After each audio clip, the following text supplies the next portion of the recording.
Microsoft Dynamics 365 Business Central. So we were learning about workflows. So today we're going to learn about approval chain in our workflows. So first of all, we go to workflows, and then we will open the workflow. I've probably got a few of them already there.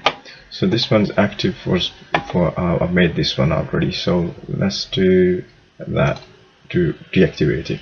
So to change anything, or if you want to make any changes, just disable it first, and then because it's going to be live, so you won't be able to make changes if you want to make changes. So what this workflow does is, I just put the approval chain name as that's going to be sales.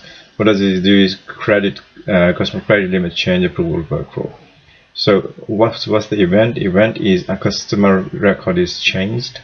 What's the condition? So what's changed? The condition is credit limit is increased, and the responses, let's click there. So that's going to show you the responses. What field is it? LCY.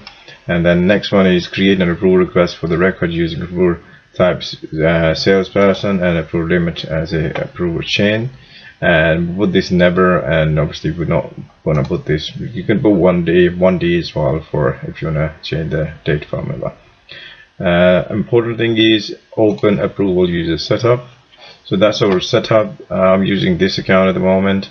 Sometimes it's very hard to open a few instances of Business Central in the same computer, or when you logged in with your details on. So I'm using this one. So anything which is up to 5,000 goes to Neil, 5 to 10,000 goes to Eddie, and anything 10 to 20,000 goes to Kazi, and Kazi is obviously got unlimited requests there. So that's why, and that's how it works. You can also check it. Let's say if you want to check this, if the tool is working properly, you can do setup, and you can put that name there and preview. So that shows sales approval setup appears to be correct. So that's like a testing. You can do the testing as well. You can print it as well, or you want to send it to someone else. You can send it to someone else as well. Another thing I want to mention is notification setup. If you click there, you got different kind of setups. You can do approval, new record, or overdue, and on this side notification method is you can email or note, and that's like instantly. You can do that instantly, or obviously you can put the timings there for notification as well. So that side's done now. So we go back. So that was that, and that shows obviously. The next one is this one. So that's like send a pull request for record and create a notification.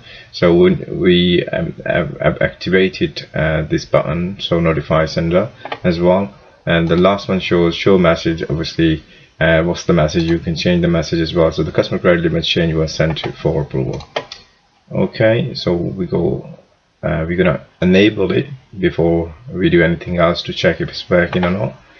You can import and export these approvals as well from there, and workflow obviously step instances you can check step by step as well. So if you're gonna make a new one, you can make a new workflows as well. You gotta go there and click here, and you got different lists there. Whichever you wanna use a template, you can use the template. Most things are already ready-made for you. If you wanna click anything and then make a new one. Excuse me, you want to make a new one, you can make a new one. Sorry, I need to cancel that one. So the next thing, we're going to go back to the main screen and check customers. If we change the LCY, sorry, what does it do? I'm going to choose one of these customers from here. So for example, if you want to take Tree Research, 2000 customer number. So let's click there, and for example, if we want to say the limit, we want to change it to 6,000. There we go. The customer credit limit change was sent for approval. So the 6,000 was sent to who? So that would be to Eddie. Because 5 to 10, obviously, it's with Eddie can do that as well. So let's check if Eddie's got the request on the other side. So I'll log in with Eddie in another account, so you can see the request there. Customer 2000, credit limit changed 500 to 6000. You want to open a record, you can open it. If you want to check anything, request approval or further approvals or anything you want to check from there, you can do that.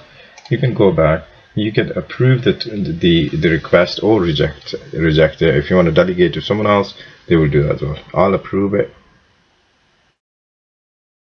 There we go, it's approved and it's gone through. So the credit limit changed to 6000. So this is how approval chain works. If you just change it to, let's say, if the customer's LC is £200 and you want to change to £3000, that'll go to Neil for approval. So that's the important thing about approval chain. So in the last two videos we've done about specific approver and obviously the direct approver. So this was left as approval chain, so we've done approval chain today as well. So approval chain is basically specifies that approval request entries are created for all the requesters, approvers, up to and including the first qualified approver as well. So just make sure you check everything about approvals, because I had an exam question as well about approval where we had 3-4 users, and user 1 was creating a request for £1100 I think, and then you have to pick an answer from there. So just make sure you check all on your trial versions so you know how it works. Thank you for watching my video.